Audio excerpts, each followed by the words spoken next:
Hello दोस्तों, आप लोग का स्वागत है मेरे यूट्यूब चैनल पे।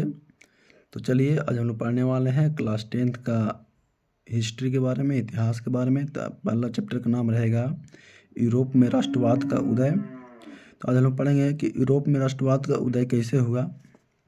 तो कहता है कि 18वीं सदी में कोई देश जैसे जर्मनी, इटली तथा स्विट्जरलैंड आदि उस रूप में नहीं थे जैसा कि आज हमें उन्हें देख रहे हैं। छोटे छोटे राज्यों में विभाजित है जिनका अपना एक स्वतंत्र शासक था। अब हम लोग पढ़ेंगे कि 1789 की फ्रांसीसी क्रांति क्या है। तो 1789 की फ्रांसीसी क्रांति राष्ट्रवाद की पहली स्पष्ट अभिव्यक्ति थी। इसने फ्रांस में राजतंत्र समाप्त कर प्रभुत्ता फ्रांसीसी नागरिक को सौंपी। इस क्रांति से पहले फ्रांस एक ऐसा राज्य था, कहता है इस क्रांति से पहले फ्रांस एक ऐसा राज्य था जिसके संपूर्ण भूभाग पर एक निरंकुश राजा का शासन था। फिर हम लोग पढ़ेंगे 1804 की नेपोलियन संहिता। फिर हम लोग पढ़ेंगे 1804 की नेपोलियन संहिता। इसे 1804 में लागू किया गया। इसने जन्म पर आधारित विशेष अधिकारों को समाप्त कर दिया। इसने न केवल न्याय के समक्ष समानता स्थापित की बल्कि संपत्ति के अधिकार को भी सुरक्षित किया।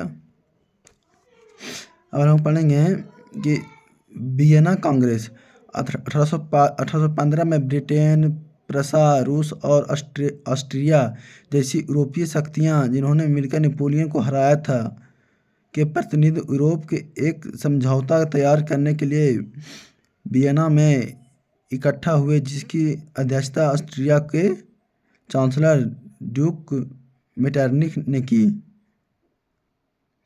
वर्साय में हुए एक समारोह में प्रसा के राजा विलियम प्रथम को जनवरी 1871 में जर्मनी का सम्राट घोषित कर दिया गया।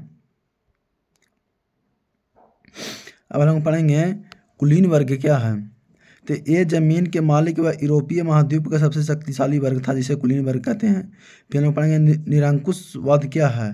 तो एक ऐसी सरकार या शासन व्यवस्था जिसकी सत्ता पर किसी प्रकार का कोई अंकुश नहीं होता है, उसे निरंकुशवाद कहते हैं।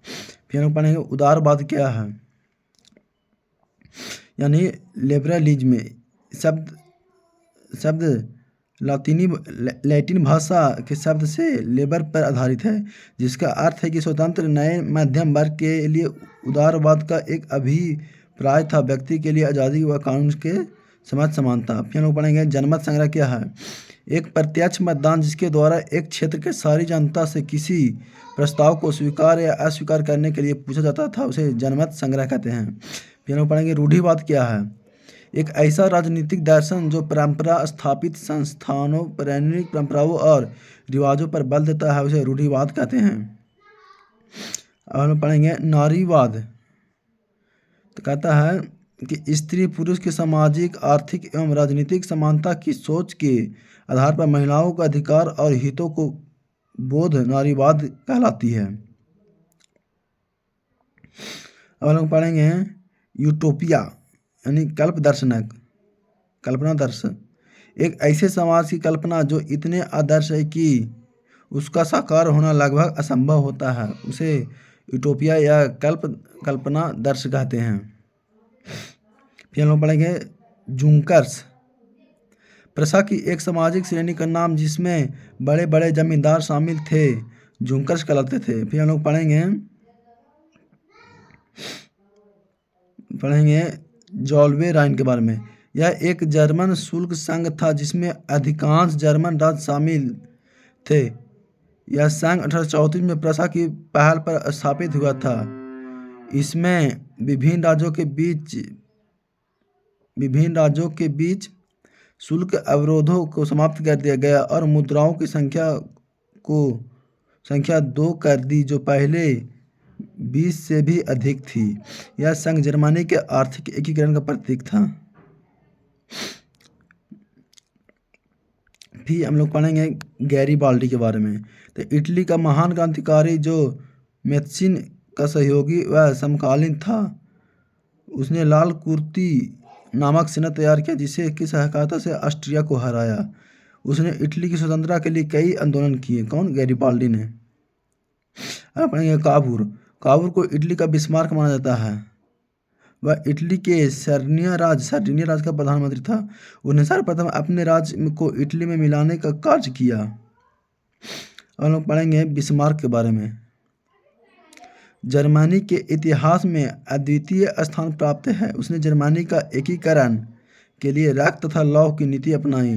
उसे प्रयासों से जर्मनी का एकीकरण कहा जाता है, जिसे बिस्मार्क कहते हैं।